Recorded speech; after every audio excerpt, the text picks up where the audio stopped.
Competition exam के लिए लाभ एवं हानि का बेसिक से देखते हैं। पहले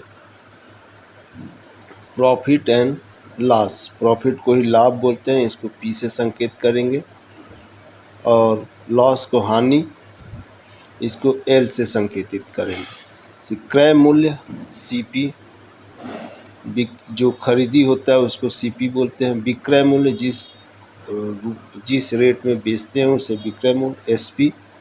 अंकित मूल्य जो एमआरपी जैसे दिया रहता है, इतने एमआरपी, उस पर छूट देते हैं तो बीच में एक एमआरपी आता है तो एमआरपी, उसके अंकित मूल्य को एमआरपी बोलेंगे।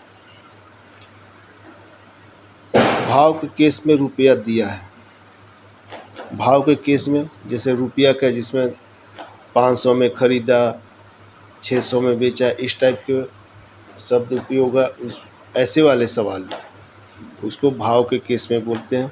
तो इसमें लाभ प्रतिशत बराबर होता है, जितना लाभ होता है उसे ऊपर बटे में क्रय मूल्य, हमेशा लाभ और हानि भाव वाले केस में क्रय मूल्य पर यानी सीपी पे ही निकालते हैं।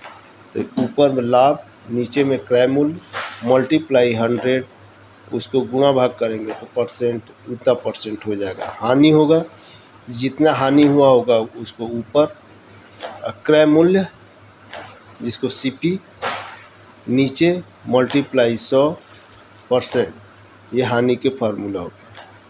जैसे दिया हुआ है, क्वेश्चन एक ले लेते हैं जैसे समझने के लिए।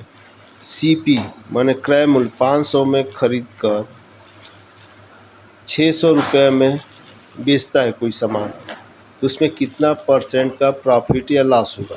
तो हमें दिख रहा है कि 500 में कम में खरीद रहा है, ज़्यादा में बेच रहा है, यानी प्रॉफिट हो रहा है। कितना प्रॉफिट हो रहा है, दोनों का डिफरेंस कितना है, 100, यही प्रॉफिट कहलाता है। तो इसी प्रॉफिट को ऊपर लिखेंगे 100 अपॉन, ये हमेशा किस पे निकलता है, सीपी पे, अपॉन 500 मल्टीप्लाई 100, इसको काटेंगे तो 100 एकम 100, 100 पंचे 500, 5 को इसको काटे तो कितना है, 20% लाभ हुआ।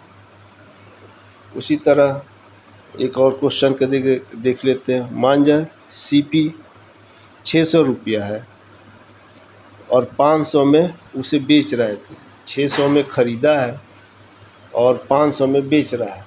तो आपको साफ दिख रहा है कि ज़्यादा में ख़रीदा है, कम में बेच रहा है, तो उसको हानि होगा। तो कितने हानि है, इन दोनों का डिफरेंस निकालते हैं। 100 रुपये का हानि हो रहा है तो 100 ऊपर, नीचे में